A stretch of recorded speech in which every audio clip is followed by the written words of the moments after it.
pour faire une nouvelle vidéo et vous présenter mon bilan lecture du mois de mai.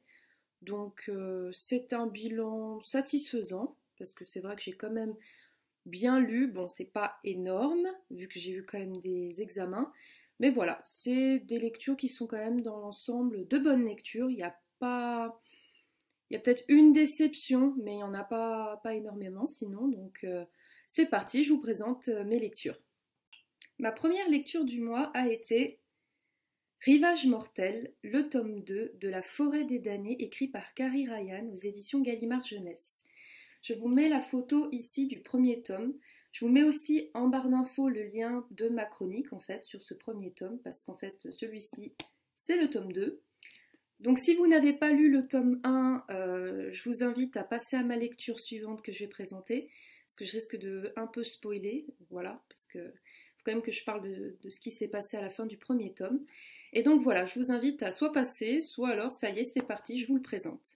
Donc on s'arrête à la fin du premier tome, La forêt des damnés, où notre personnage principal, qui est donc Marie, une jeune fille de 17 ans environ, a réussi à s'enfuir de son village qui s'était donc fait envahir par une attaque de zombies, puisque oui, le thème principal c'est les zombies, donc j'adore.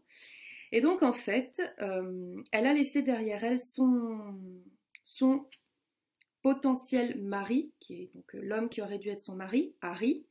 Elle a perdu, si vous vous rappelez, celui qu'elle aimait, donc Travis, et sa meilleure amie, Cass, qui est restée donc aussi dans le fameux chemin, le chemin où ils ont essayé de s'enfuir du village. Et donc Marie, après avoir fait une chute d'une falaise avec son frère, Jed, se retrouve à échouer sur une plage et à faire la rencontre d'un homme qui va lui parler des Mudos. Donc dans la forêt des damnés, les zombies sont appelés les damnés, et dans Rivage mortel, ils sont appelés les Mudos. Donc c'est juste, on va dire, c'est la petite particularité qu'il y a entre les deux. Et donc cette fois-ci, notre personnage principal change, puisque ce n'est plus Marie, mais Gabrielle, donc Gabri, sa fille, qui reprend le relais par rapport à tout ce qui se passe. Donc on va suivre les péripéties de sa fille dans le village où ils vivent. On va suivre aussi ses premiers amours, parce que c'est pareil, elle va tomber amoureuse. Et il va se passer plein de choses, parce que forcément les zombies sont toujours présents. Gabrielle, elle n'est pas comme sa mère. Disons que si vous vous rappelez, Marie est une fille qui a envie de découvrir l'océan. Elle est courageuse, elle n'a pas vraiment peur, que sa fille Gabrielle, Gabri, elle c'est tout l'inverse. Elle est très bien dans son village, elle ne veut pas partir plus loin, elle a peur des zombies, et elle-même a honte de ne pas être aussi courageuse que sa mère. Donc vous l'aurez compris, c'est un vrai coup de cœur pour ce deuxième tome. Je tiens par contre à vous préciser que malheureusement le tome 3 de cette saga n'a pas encore été édité en français. En vérité, il aurait dû sortir en 2012. On est en 2015. J'ai relancé Gallimard Jeunesse pour savoir si ce fameux troisième tome allait un jour sortir. Pas de réponse. Donc voilà. Mais malgré tout, la fin du deuxième tome, voilà, c'est pas trop grave puisqu'à chacun des tomes, le personnage principal change. Mais après, je vous avoue que la fin de ce second tome donne envie de savoir ce qui se passe, quoi. Donc voilà, mais après, franchement, la plume de Carrie Ryan vaut le coup. Il faut vraiment la découvrir parce que si vous aimez les zombies, l'horreur, l'angoisse, ces deux tomes, franchement, sont géniaux. Donc voilà, c'était un coup de cœur pour moi. Et je vous mets aussi dans la barre d'infos le lien vers ma chronique qui détaille vraiment mon avis. Ma seconde lecture du mois de mai a été L'épreuve, tome 1, Le labyrinthe de James Dashner aux éditions Pocket Jeunesse. Donc c'était une lecture commune avec ma partenaire, la République des livres. Je vous mets son lien en barre d'infos vers sa chronique.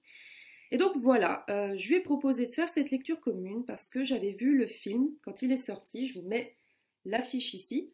Donc j'avais vu le film, j'avais beaucoup aimé. Bon, j'avoue qu'il y a certaines choses où je me suis dit, bon, ils auraient peut-être pu faire que ce soit un peu plus effrayant, angoissant. Mais dans l'ensemble, c'était un bon film, on va dire. Et donc, j'ai voulu découvrir le livre puisqu'on m'a dit que le livre en valait vraiment la peine, qu'il était génial. Donc, on va suivre Thomas qui va arriver dans un espèce d'ascenseur. Il va monter donc très rapidement et il va se retrouver dans un endroit rempli de garçons qui ont à peu près son âge, où il y en a un qui est un peu plus jeune, qui s'appelle Chuck et qui a 12 ans. En fait, il va faire aussi la connaissance du chef du groupe, Albie, et il va aussi faire la connaissance de Newt, qui est, on va dire, le second derrière Albie. Donc au début, il va arriver, il va pas savoir ce qui se passe, où il est, pourquoi lui, qui sont les personnes qui l'ont mis dans cet endroit. Et cet endroit, il va découvrir que ça s'appelle le bloc. Pourquoi le bloc? Parce qu'en fait, c'est un carré qui est quand même assez grand, où ils peuvent vivre. Et autour d'eux, il y a de grands murs qui s'élèvent avec des lierres qui tombent sur les murs. Et donc en fait, il va découvrir que l'endroit où il se trouve est un labyrinthe, grâce à Newt. Il va se passer plein de choses. Pourquoi? Parce que Thomas, donc, à savoir, je tiens à vous préciser qu'il y a une différence entre le film et le livre, parce que dans le film, si vous vous rappelez, enfin si vous l'avez vu surtout, les personnages ne se rappellent pas de leur prénom, c'est entre 2 et 3 jours pour qu'ils s'en rappellent. Or, dans ce livre, ils se rappellent de leur prénom. C'est d'ailleurs la seule chose dont ils se souviennent. Donc Thomas se rappelle son prénom, il sent qu'il doit être un coureur, donc un coureur, c'est ceux qui doivent aller parcourir le labyrinthe et trouver une sortie, parce que le but c'est quand même de s'échapper de cet endroit, sachant que la nuit il y a les griffeurs, donc les griffeurs, je vous laisserai le découvrir, c'est des créatures très horribles, et donc voilà, il va se passer plein de choses, jusqu'au jour où une fille va remonter de la boîte, elle s'appelle Teresa, et donc en fait Thomas va se rendre compte que cette fille ne lui est pas indifférente, il la connaît, il ne sait pas pourquoi, mais il sent qu'ils ont un lien ensemble, et elle aussi le sent. Il va se passer plein de choses, je vous en dis pas plus parce que je veux pas spoiler, mais voilà, franchement, ce livre est vraiment génial, ça a été un coup de cœur pour moi. Je vous mets aussi mon avis en barre d'infos pour que vous puissiez voir ma chronique, mais vraiment, je le recommande, ce livre, ça a été un coup de cœur, c'est une de mes plus belles découvertes du mois de mai, je peux le dire, hein, c'est le cas. Et donc voilà, je vous le recommande et je vais me jeter sur la suite pour savoir ce qui se passe parce que la fin reste quand même en suspens. Ma troisième lecture a été un livre, on va dire. Je pense que, très sincèrement, beaucoup de personnes l'ont lu, très peu ne le connaissent pas. En tout cas, tout le monde connaît les films. Vous avez deviné? Harry Potter à l'école des sorciers. Oui, le tome 1. Je vous avoue, honte à moi. Bon, je pense pas être la seule, mais voilà. J'ai jamais lu les livres. Je suis une fan d'Harry Potter, mais je n'ai jamais lu les livres. Quand le premier film Harry Potter est sorti, ma sœur avait 11 ans, j'en avais 6, et j'étais allée le voir au cinéma, parce que c'est vrai que, avec ma mère aussi, parce que c'est vrai que ce monde de magie m'avait donné vraiment envie. Donc heureusement, j'avais pas eu peur, même s'il y a des choses un peu effrayantes comme la forêt interdite.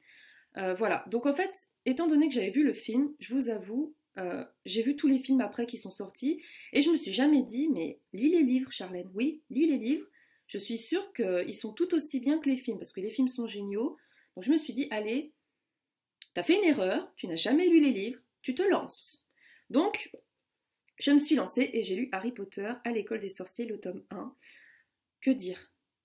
Je ne vais pas vous résumer l'histoire, de toute façon je mets à chaque fois le résumé en dessous pendant que je parle. Voilà, Harry Potter, 11 ans, découvre Poudlard, l'école des sorciers. Il va faire la connaissance d'Hagrid, un homme génial, franchement. Albus Dumbledore, pareil. McGonagall, pareil. Severus Rogue, c'est un personnage qui est censé représenter le méchant. Enfin, un des profs les plus durs, en tout cas. Mais moi, je l'adore, ce mec. Franchement, je l'adore. Il vend du rêve avec ses vêtements noirs, son visage sévère, il me fait rire. Ron, on n'en parle pas, je l'adore. Hermione, c'est pareil. Bref, j'adore tout le monde dans Harry Potter. Et donc, ce livre est vraiment génial. Un coup de cœur, encore une fois. Bah oui, forcément, Harry Potter. Harry Potter, quoi. Et ce que j'ai beaucoup aimé dans ce livre, qu'on ne voit pas dans le film, c'est qu'au tout début, on nous parle un peu plus de la famille Dursley. C'est vrai qu'on nous permet de voir justement dans quel monde, en fait, a vécu Harry, dans quelle famille il a vécu. C'est vrai qu'ils sont complètement pas nets, hein.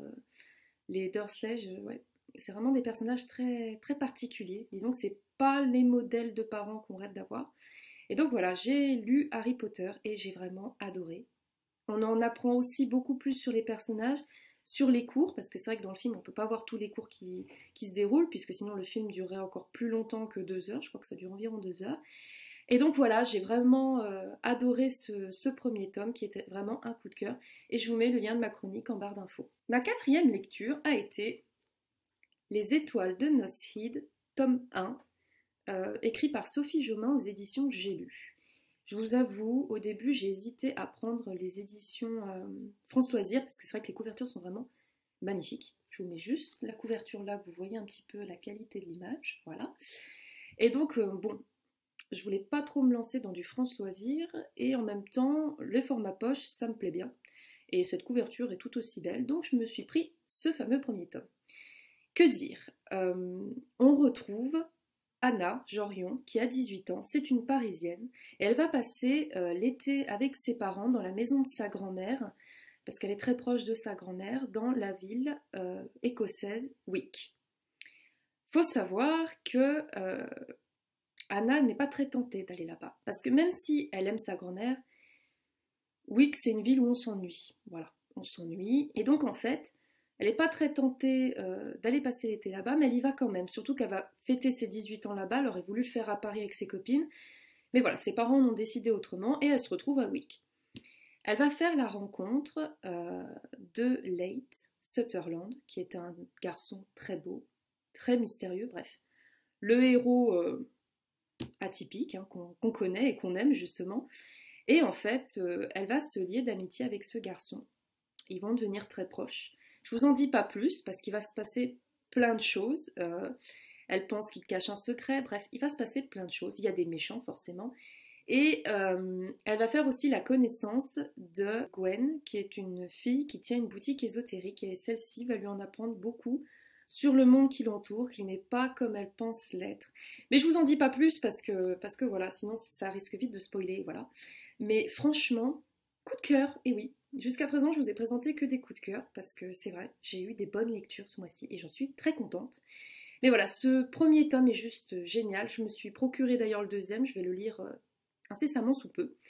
Et donc voilà, je vous recommande ce livre. En fait, ce livre est comparé à Twilight. Alors moi je suis d'accord et d'un côté pas d'accord. Pourquoi? Parce que oui, on est toujours dans le monde un peu vampire, loup-garou, mais non, parce que Sophie Jomain a sa propre écriture. Ça n'a rien à voir avec Stéphanie Meyer. Je veux dire, Stéphanie Meyer a une très belle plume, j'adore Twilight, mais Sophie Jomain c'est différent et j'adore aussi. Donc voilà, faut pas comparer la comparable, on va dire. Et je vous conseille ce livre et je vous mets pareil le lien de ma chronique en barre d'infos. L'auteur Stéphanie Lagal qui m'a permis de découvrir sa nouvelle qui s'intitule Nuit. Je vous mets la photo ici.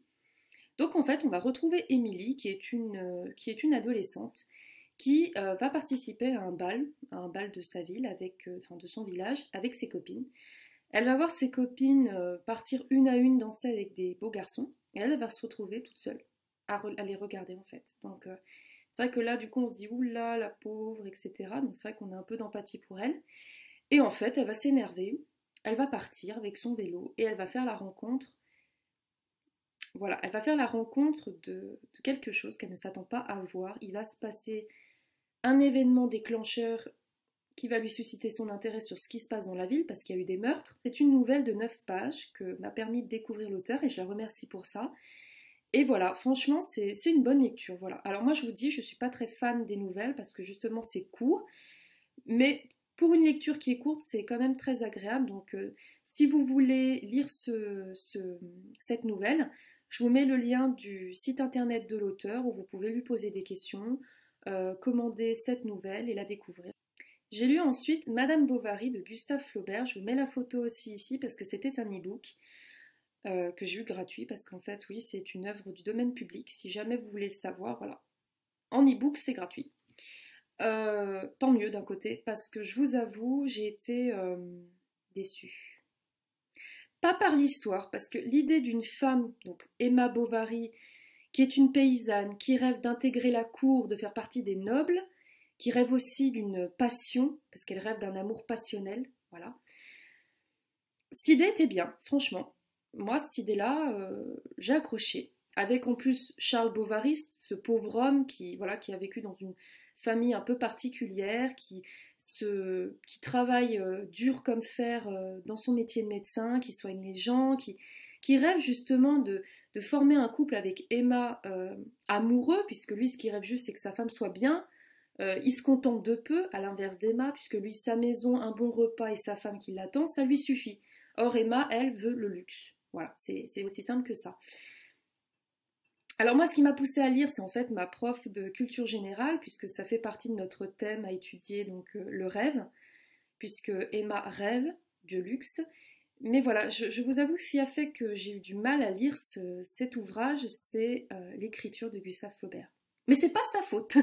Ce n'est pas sa faute parce que il a écrit à une certaine époque qui n'est plus la nôtre aujourd'hui, et certains mots sont quand même compliqués à comprendre. Et voilà, c'est ce qui a fait que je trouve dommage parce que l'idée de l'histoire est bien, mais c'est moi qui n'ai pas accroché. Et pourtant, Madame Bovary, c'est une œuvre à découvrir. Voilà, ça fait partie des classiques incontournables. Et donc, je vous invite, vous, si le cœur vous en dit, à le découvrir. J'espère pour vous que vous comprendrez, que vous accrocherez à l'histoire et à l'écriture. Moi, ça n'a pas été le cas et c'est une de mes déceptions du mois de mai, malheureusement. Je vous mets ma chronique en barre d'infos et je vous invite, si vous le voulez, à découvrir cet ouvrage. J'ai terminé le mois de mai avec une lecture que j'attendais avec impatience vu que ce livre est sorti le 7 mai. Vous avez deviné, il s'agit du tome 4, La sélection, écrite par Kirakas aux éditions Robert Laffont dans la collection R. Que dire de ce livre? Il fait beaucoup parler de lui quand même, hein. Aussi bien qu'en mal, parce que c'est soit on aime, soit alors on est complètement déçu. Faut dire ce qu'il en est. Déjà, je vais dire la couverture, bravo. Bravo à la collection R parce qu'elle est juste. Voilà, les autres sont magnifiques, mais alors celle-ci, c'est ma préférée. Et pourtant, j'avais dit que c'était le tome 3 mon préféré, mais voilà, celle-ci, c'est ma préférée. Je fais une petite aparté tout de suite pour vous dire que si vous n'avez pas lu les 3 autres tomes, arrêtez la vidéo tout de suite, parce que je vais parler de ce 4e tome, et je suis, comme pour le Rivage mortel, obligée de parler de la fin du 3e tome. Donc voilà, je vous le dis tout de suite, là, je vais maintenant commencer à vous parler de ce 4e tome, bien sûr, sans spoil. Mais voilà, je vous invite à quitter la vidéo si vous n'avez pas lu les 3 précédents tomes. Donc on retrouve Aideline, qui a 18 ans. C'est la fille d'America et Maxon, parce que si vous vous rappelez la fin du 3e tome, Maxon choisit America, ils se marient, et comme on croit, ils vécurent heureux et eurent beaucoup d'enfants. C'est à peu près le cas dans celui-ci, puisqu'ils ont eu beaucoup d'enfants. Aideline a un frère jumeau qui s'appelle Aren, elle est née 7 minutes avant lui, c'est ce qui a fait la différence, et que c'est elle qui va être couronnée reine et non son frère roi. Elle a aussi 2 autres petits frères qui s'appellent Austin et Caden. Donc Austin est un petit peu... c'est le plus jeune, il est un petit peu foufou, il fait pas mal de bêtises, et son autre frère Caden, lui, est un peu plus posé, mais pareil, il a 14-15 ans, donc voilà. Et elle est très proche de son frère jumeau, Aren.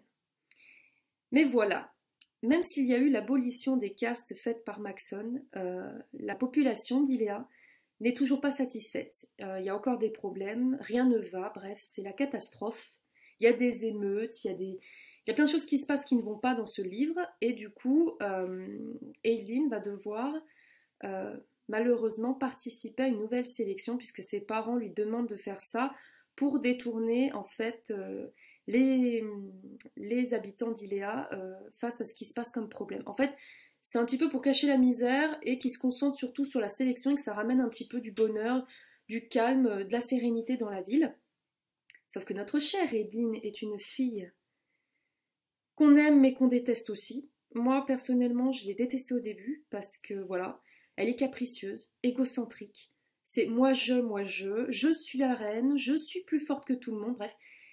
Elle est chiante, c'est le cas de dire, elle est chiante. Mais d'un côté, j'ai eu quand même de la compassion pour elle parce que, voilà, elle n'a pas envie de se marier. Certes, l'amour que vivent ses parents, ça lui donne envie, mais elle ne sent pas le besoin d'avoir un homme à ses côtés pour gouverner. Donc ça, je peux la comprendre. Et c'est vrai que ses parents l'obligent à vivre quelque chose que eux, je ne pense pas. Voilà, si vous vous rappelez, America ne voulait pas faire partie de la sélection, mais là, elle impose sa fille à en organiser une. Donc c'est vrai que ce côté-là était un petit peu particulier et pas très top pour Aileen. Mais en fait, elle va faire la rencontre de plusieurs prétendants. Donc il y en a certains qui sont très, très charmants, très gentils, et d'autres qui sont vraiment des boulets, des idiots, voilà, tout ce que vous voulez. Donc c'est vrai que c'est ce côté-là qui a été quand même marrant dans ce livre. Et ce que j'aime bien en fait dans ce tome-ci, c'est qu'on retrouve les personnages aussi du tome 3. On retrouve l'officier léger, Lucie, la sœur d'America, May. Voilà, il se passe plein de choses dans ce 4e tome. Et moi, je l'ai adoré. Ça a été un coup de cœur parce que je trouve que Kiera Cass arrive toujours à nous mettre dans cet univers de la sélection, des belles robes, voilà, de la séduction. Moi, franchement, j'ai beaucoup aimé ce quatrième tome. Par contre, la fin, voilà, je vous préviens, la fin, accrochez-vous parce que comme d'habitude, Kiera Cass termine ses tomes avec une envie de lire la suite tout de suite. Donc le cinquième tome, elle est en train de l'écrire, je l'ai vu sur son profil Twitter. Elle avance pas mal, mais voilà. Je sais pas quand la sortie du 5 sera prévue, mais en tout cas, j'espère que ça sera fait rapidement parce que je vais avoir du mal à patienter. Je vais avoir du mal à patienter. Et donc voilà, je vous invite à découvrir ce quatrième tome. Si vous avez aimé les autres, franchement, sautez sur celui-ci, il est vraiment génial. Moi, j'ai beaucoup aimé. J'espère que vous aimerez. Et je vous mets ma chronique en barre d'infos aussi, si le cœur vous en dit d'aller la lire et de voir plus en détail ce que j'en ai pensé. C'était un très bon bilan puisque j'ai lu 7 livres, dont une nouvelle. Dans la majorité, que des coups de cœur, dont une seule déception, je vous l'ai dit, c'est Madame Bovary, malheureusement. Peut-être que je relirai cette œuvre plus tard. Et je vous dis à bientôt pour une prochaine vidéo.